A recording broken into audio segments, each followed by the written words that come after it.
광주 가톨릭 평화방송 향기로운 오후 주님과 함께 잘 청취하고 있습니다. 사랑합니다. 최고입니다. 감사합니다. 앞으로도 늘 애청할게요. 여러분은 지금 향기로운 오후 주님과 함께를 함께하고 계십니다. 방송 잘 듣겠습니다. 응원합니다. 하나, 둘, 셋. 파이팅!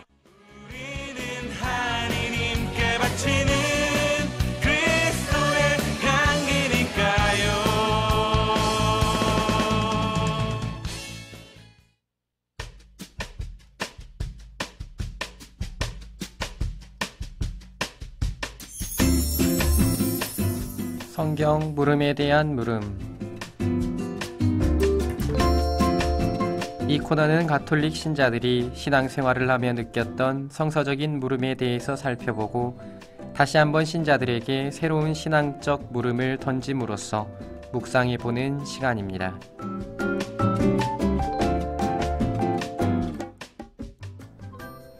안녕하십니까. 교구 사무국 부국장 정규현 시몬 신부입니다. 오늘도 지난주에 이어서 청사목에 계시는 이창훈 신부님과 함께합니다. 신부님 어서 오십시오. 네, 신부님 반갑습니다. 네, 지난주에 엄청 바쁘고 힘들었는데 다음 주에 또 바쁘고 힘들다 그러시더라고요. 예, 지난주에 많은 분들이 기도해 주셔서 청소년 청년 교사 축제 잘 끝났고요. 다음 주에는 이제 3일 후죠. 3일 후에는 대표교사 연수가 있고요. 네. 그 다음 주에는 고3 피정이 있습니다. 네, 뭐 일들의 연속이네요. 저만 바쁘지 않고 사목국은 더 바쁘더라고요. 아니요, 우리는 뭐 아무튼 그 청사목 같은 경우는 특정 시기에 굉장히 많은 일들을 한꺼번에 해야 되는 그런 그 때라 그런 그 일들을 해나가서 몸 관리를 정말 잘 하셔야 되겠습니다. 네, 저도 걱정입니다. 네, 아무튼 밀린 일들 그리고 그렇게 쌓여진 일들이 늘 좋은 시간을 그 봉사자들과 또 해당하는 사람들 과 좋은 시간들이 됐으면 좋겠다라는 생각을 하고요. 저는 지난주에 감기에 좀 걸려서 예. 코로나 검사를 했는데 코로나는 또 안 나오더라고요. 좀 아쉽다 싶었습니다. 맞죠. 신부님 그 검사 한다고 했을 때 제가 네. 찾아갔잖아요. 네네, 맞아요. 혹시나 코로나 걸리면 이 시간을 제가 해야 하나 그래서 제가 정말 걱정스럽게 뛰어갔더니 네. 아니라고 해서 네. 참 다행입니다. 네, 아무튼 아쉽게도 코로나가 안 나왔어요. 그래서 근데 감기를 조금 알아서 어제는 좀 괜찮다 싶었는데 어제 강의를 좀 많이 했더니 네. 또 밤이 좀 안 좋더라고요. 오늘도 목이 좀 잠기는 것 같은데 아무튼 그렇게 한 주를 또 보냈고 저희도 지금 학기 말이 다가오고 있어서 네. 여러모로 뭐 일들이 쌓여가는데 뭐 그래도 이 시기가 또 지나면 좋은 날이 올 거다라는 희망으로 더군다나 우리 교구의 경사가 또 있었잖아요. 그렇죠. 네, 대주교님이 또 새로 나시게 되었고 착자시까지 또 분주하게 또 움직이다 보면 또 뭔가 기쁜 날이 오지 않을까 싶은 생각도 희망도 갖고 그렇습니다. 네, 아무튼 오늘 본격적으로 성경 물음에 대한 물음을 이야기를 해볼 텐데 지난주에 그 빛과 함께님께서 남겨주신 물음 가운데에서 참가족에 대한 이야기를 나눴지요. 오늘은 지난주에 다 하지 못한 두 번째 물음, 두 번째로 해주셨던 물음인 열처녀의 비유에 대한 이야기를 할 겁니다. 신부님께서 그 물음에 대해서 한번 읽어주시겠습니까? 네. 열처녀의 비유는 항상 깨어 있으라는 가르침으로 알고 있는데 어떤 교우들은 슬기로운 처녀들의 행동을 문제 삼습니다. 기름을 나누어서 같이 혼인잔치에 들어가야 하는 것 아니냐 하고요. 이렇게 해석해도 되는 건가요? 네, 충분히 궁금해할 만한 그리고 의문시할 만한 그런 내용이지요. 그래서 먼저 해당하는 복음 본문을 함께 읽고 나서 이야기를 나눠볼까 하는데요.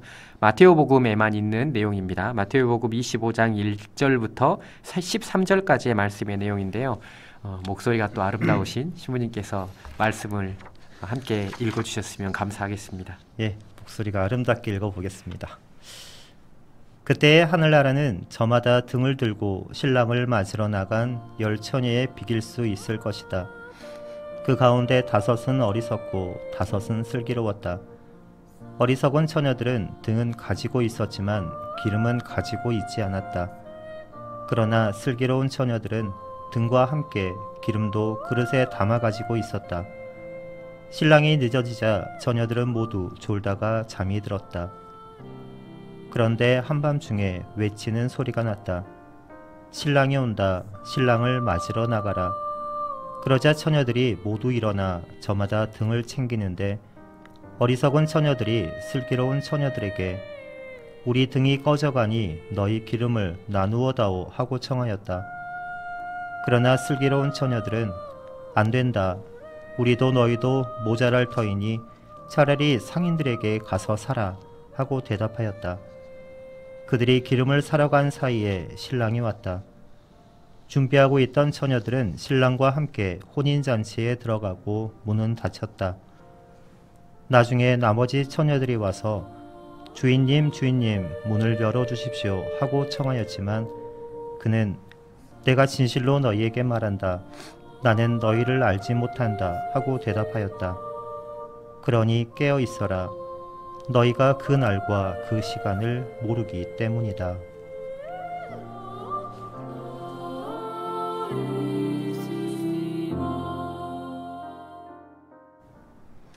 네, 마테오복음에만 있는 이 슬기로운 처녀, 그러니까 어리석은 처녀와 슬기로운 처녀의 비유가 굉장히 어렵기도 하고 사실은 딱 보았을 때 사실은 우리가 받아들이기가 어려운 대목들이 몇 군데가 있어요. 이야기의 형식 안에서도 있고 그리고 이야기의 내용 안에서도 있는 그런 내용들이 있지요.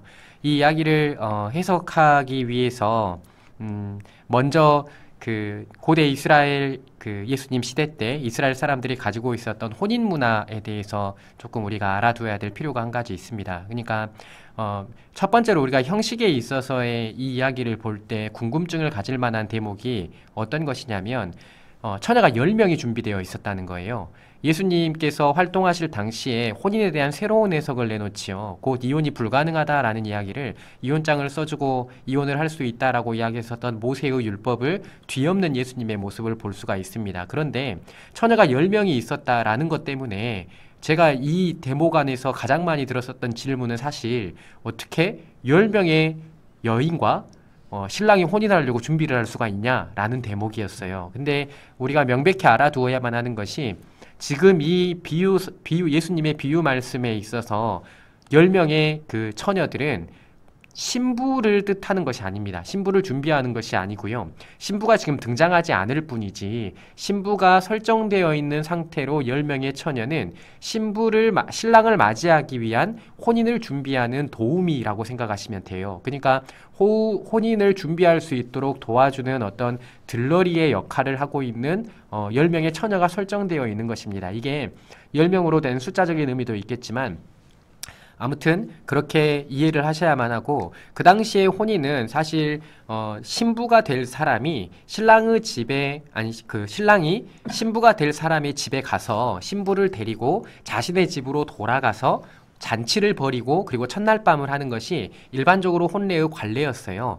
약혼을 한 이유이겠지요. 혼인을 할 때 당시이니까요. 신랑이 신부의 집에 가서 신부를 데리고 자신의 집으로 돌아가서 잔치를 벌이고 첫날 밤을 지낸다. 보통 그래서 혼인잔치는 일반적으로 그 시대에 저녁 무렵에나 시작을 했습니다. 저녁 무렵에나 혼인잔치가 시작되어서 그 혼인잔치가 끝난 다음에 첫날 밤을 치른 것이지요. 그런데 여기에서 문제가 하나 발생을 하는 게 신랑과 신부의 집이 굉장히 멀 경우가 있죠. 그러면 신랑이 신부의 집에 와서 신부를 데리고 자신의 집에 데려가는 시간이 굉장히 지연될 수가 있어요. 이것 때문에 여러 가지 설들이 있지만 사실 그 당시의 문화 안에 너무 지역이 멀 경우에는 따로 집을 구하기도 했었다라고 우리 이 시간 전에 신부님께서 이야기를 해주셨지만 저는 그런 이야기 충분히 가능성이 있다고 생각을 해요. 근데 일반론적으로는 집이 너무 멀 경우에 신부의 집에 와서 혼인잔치를 신부의 집에서 하고 신부의 집에서 첫날 밤을 치른 이후에 신랑의 집으로 갔다라고 이야기를 하죠. 집이 너무 멀 경우에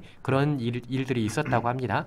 그렇게 혼인잔치가 벌어졌고 지금 예수님의 비유 속에서 놓여있는 이 상황은 신랑이 신부의 집에 신부를 데리러 가는 상황입니다.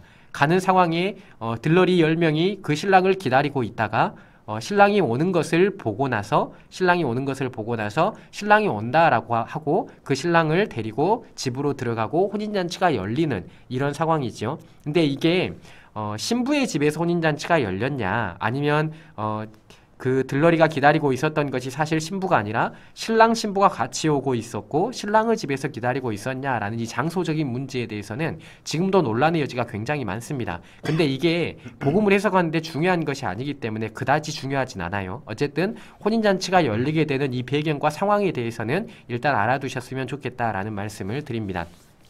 신부님도 이 이야기들에 대해서는 뭐 여러 가지 묵상들도 많이 해보셨을 것이고 그리고 신자들에게 여러 가지 나눔도 많이 해보셨을 것인데 이 이야기를 볼 때마다 보실 때 항상 뭐 주의 깊게 봐야 된다거나 아니면 뭐 이 이야기를 볼 때 이런 것들을 중심으로 생각을 해봐야 된다거나 뭐 이런 것들 좀 있으십니까? 대부분 이제 복음 연구를 하거나 강론 때문에 네. 복음을 바라볼 때 이 말씀은 누구에게 하시는 말씀인가에 네. 초점을 많이 맞춰요. 근데 오늘 복음 말씀 같은 경우에는 어리석은 5명의 그 처녀들에게 하신 이야기죠. 이제 그런 관점으로 바라보다 보면 이 질문이 내가 어리석은 삶의 모습을 살고 있는데 내가 이것을 좀 더 해결하기 위해 그들이 나에게 도움을 줬으면 얼마나 좋았을까 네. 라는 관점으로 볼 수도 있지만 네. 결과적으로 본다면 이 어리석은 사람들이 어떠한 변화를 해야 하는가 네. 예수님께서 너희는 안 돼라는 관점으로 마지막에 그 신랑이 와서 그렇게 표현을 했을지언정 내가 지금 어떠한 삶의 모습을 변화해야 하는지 네. 내가 무엇을 가지고 살아가야 하는지의 관점으로 오늘 복음을 바라보면 더 좋겠더라고요. 그리고 네. 만약에 예수님께서 슬기로운 처녀들에게 이야기했다면 네. 뭐 질문하는 것처럼 너희가 가지고 있는 것을 나눠줘라 라고도 했을 수는 있겠죠. 근데 그 대상자가 어리석은 처녀였기 때문에 이 이야기가 이렇게 전개된 것은 아닐까 하는 네. 생각이 듭니다. 네. 제 생각과 굉장히 똑같습니다. 우리는 항상 똑같죠. 네, 굉장히 똑같습니다. 그러니까 그런 거죠. 제가 복음을 보거나 성경을 볼 때 항상 주의 깊게 봐야 된다라는 것이 어떤 것이 있냐면 사실 우리가 그렇죠. 복음을 해석하는 문제에 있어서 그 복음 자체가 가지고 있었던 그 복음 자체가 가지고 있었던 본래적인 의미, 자구적인 의미가 있죠. 본래적인 자구적인 의미가 있다면 그것을 나중에 해석하는 관점에서 우리가 어떻게 영성적으로 받아들일 수 있을지, 어떻게 우리의 신앙 안에서 받아들일 수 있을지 해석할 수 있는 또 다른 영성적인 의미를 찾아낼 수가 있는 것이지요. 그래서 사실 복음을 볼 때 몇 가지를 구분해서 생각을 해볼 수 있어야만 해요. 이거는 그 성경을 해석하는 관점 안에서 굉장히 중요한 키가 되는데 실제로 그 사건이 벌어졌을 때 당시에 그러니까 예수님께서 사람들에게 이 비유를 이야기를 하실 때 그 당시에 예수님께서 의도하셨던 것도 있을 것이고 그리고 이것이 쓰여질 당시에 이것이 읽혀지는 사람들에게 의도했었던 것이 있었을 것이며 지금의 시대 안에서 시간이 굉장히 많이 흐른 후에 지금의 시대 안에서 이거를 보는 사람들이 이것을 보고 어떤 방식으로 이해하고 받아들이고 이것을 통해서 어떻게 삶을 변화하고 살아갈 것인가를 해석하는 방식이 있을 거예요. 그러니까 이렇게 다양한 시대적인 구분 안에서 찾아보아야만 하는데 우리가 분명히 중요한 것은 본래적인 의도 안에서 이게 어떤 것을 의도했는가라는 것을 보는 것이 첫 번째입니다. 그것을 알지 못하면 예수님의 마음이나 예수님의 뜻이나 어떤 관점 안에서 이것을 예수님이 펼쳤구나라는 것을 이해하지 못한 채 아니 왜 저렇게 말씀하셔버렸지?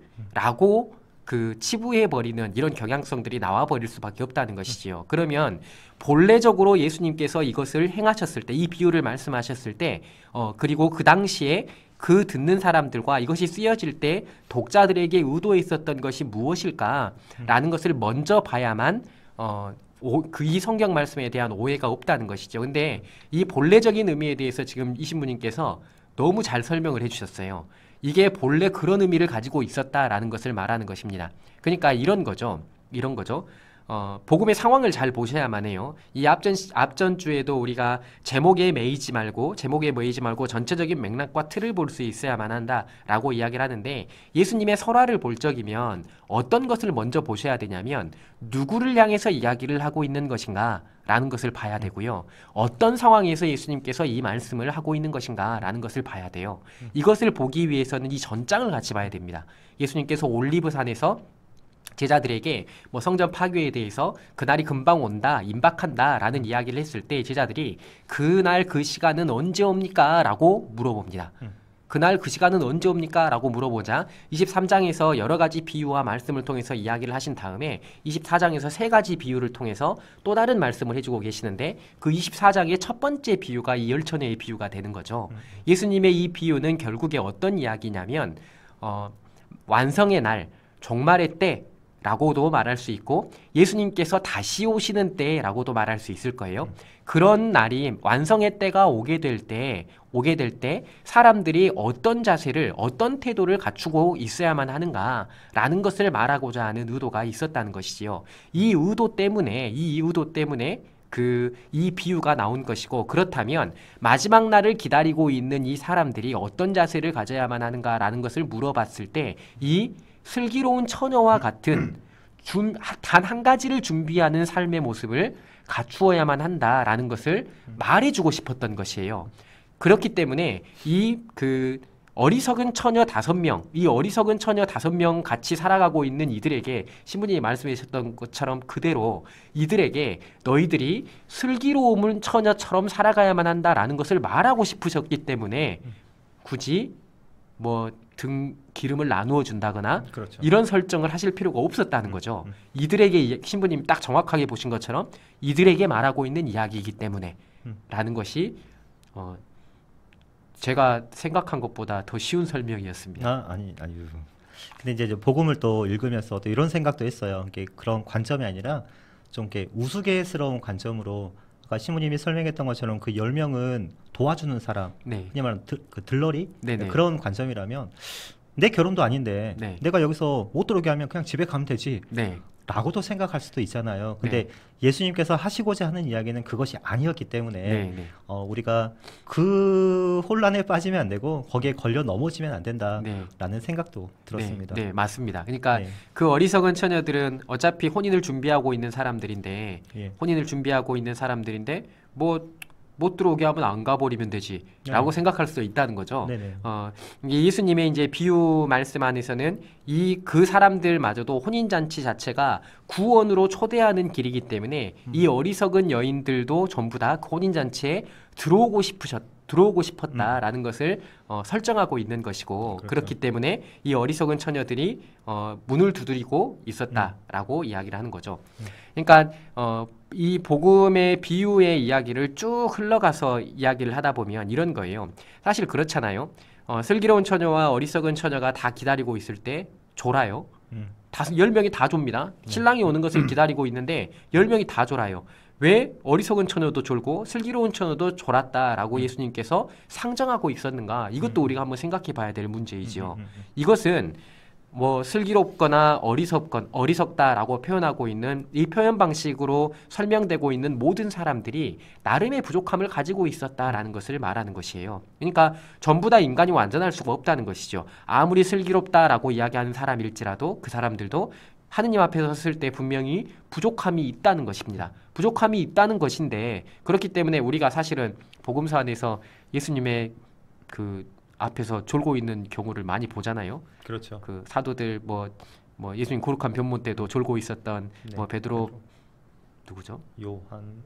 베드로, 야고보, 요한.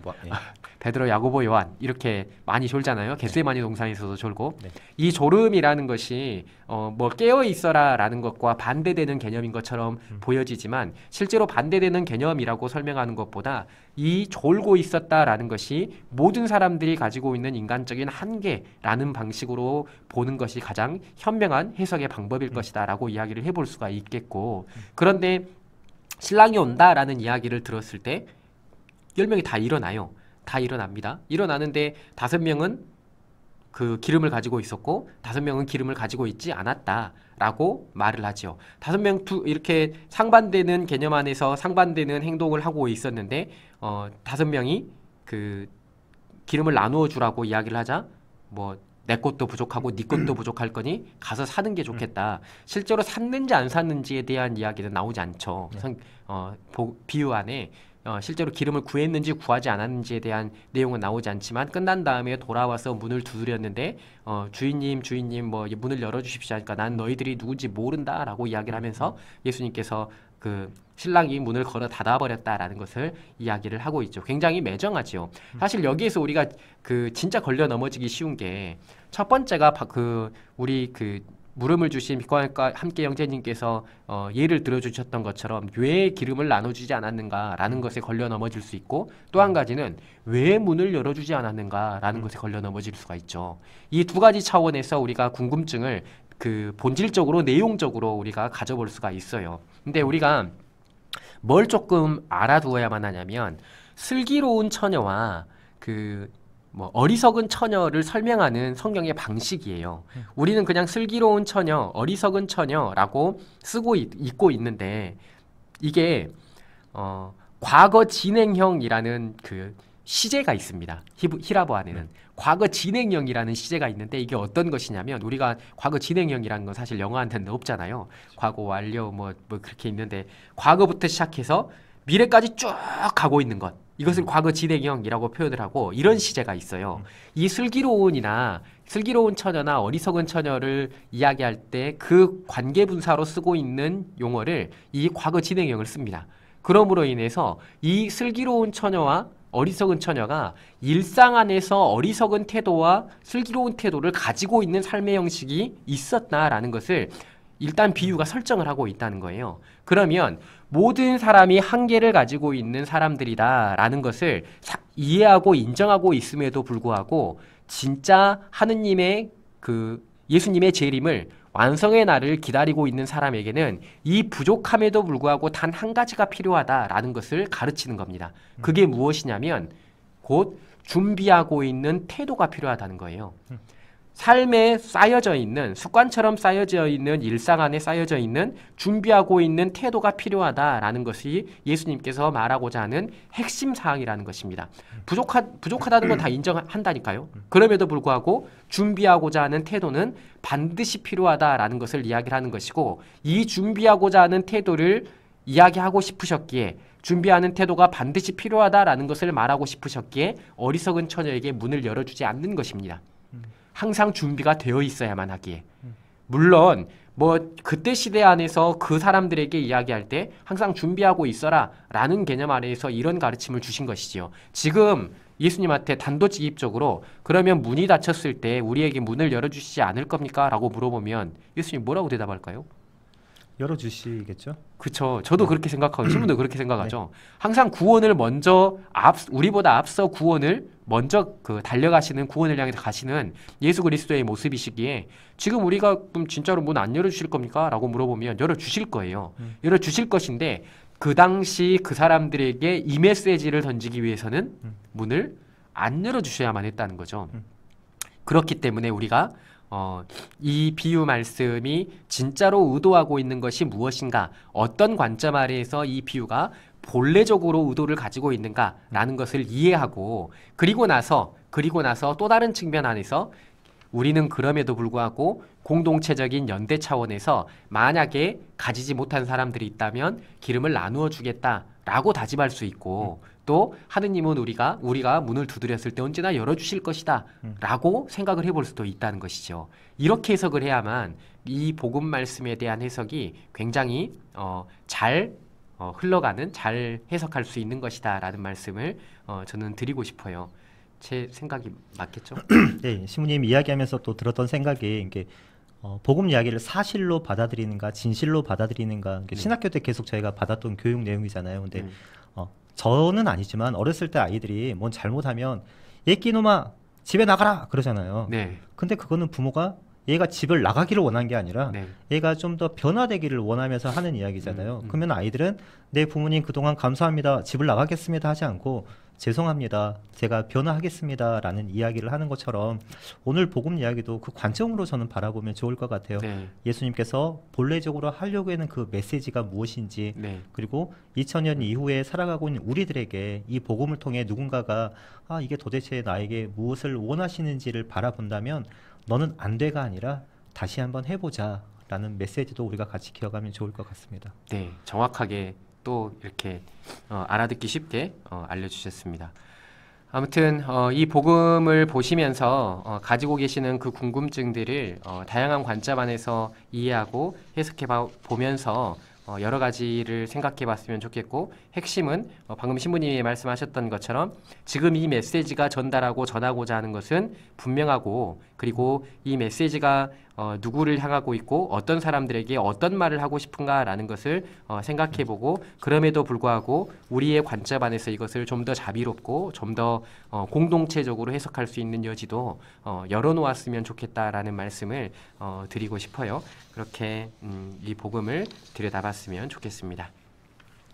네, 그러면 문자 하나를 읽어볼까요?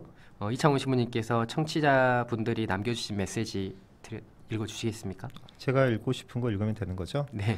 예, 이순용님께서 보내주신 내용인데요. 정교현 신부님의 진리의 강론 말씀은 모두에게 감동을 주십니다. 네, 늘 감동을 주고 계시죠? 지난주에 우리 직원미사 할 때도 신부님의 강론을 듣고 정말 회개를 했다는 사람들도 있고 늘 훌륭하다는 생각을 합니다. 감사합니다. 네. 그 다음에 이웃 마르타 자매님은 어떤 상황에서 누구에게 말씀하고 계신 것인가를 파악하는 게 아직은 많이 어려운 것 같습니다. 라고 보내주셨습니다. 네. 어렵죠. 어려울 수밖에 없죠. 저희도 굉장히 어렵잖아요, 신님. 네, 그렇죠. 네, 그러니까 계속 고민해야 되고 계속 생각해야 되고, 그래도 모르겠으면 책도 찾아봐야 되고 막 그렇잖아요. 근데 저는 가장 좋은 게 네. 그런 물음을 가지고 있을 때 뭐 신부님이나 수녀님이나 아니면 비슷한 그런 마음을 갖고 있는 사람들과 대화해보는 걸 저는 추천해드려요. 네. 이 내용이 뭐 자기들끼리 자구적으로 해석하는 건 아니겠지만 그 자리에 뭐 신부님이나 수녀님이나 같이 이야기를 나누다 보면 그게 더 풍성해지지 않을까. 이게 과거에 성경이 처음 쓰여지고 사람들이 이것을 전할 때도 어떤 지식을 가지고 지금처럼 공부했던 사람들이 아니라 말씀을 계속 되뇌이면서 본래를 찾아갔던 것처럼 분명히 그 자리 안에서 성령께서 올바른 길로 이끌어주지 않을까 하는 생각도 들더라고요. 네, 네. 정말 좋은 말씀입니다. 네, 많이 대화를 나누시는 것을 통해서 우리가 진리에 조금씩 가깝게 갈 수 있다라는 말씀을 해주셨는데, 진짜 이것보다 더 정답은 없는 것 같아요. 이렇게 우리가 조금씩 본래 성경이 가지고 있는 그 의미 안으로 조금씩 이렇게 갈 수 있다라는 말씀을 저도 함께 전해보고 싶습니다. 네, 개편 후에 성경 물음에 대한 물음의 첫 번째 손님으로 11월 달에 우리 이창훈 신부님께서 제가 너무 감사하게 함께 해주셨습니다. 벌써 인사드려야 될 시간이 왔습니다. 11월만 하기로 해서 그럼요. 네, 다음에 한 번 더 오시죠.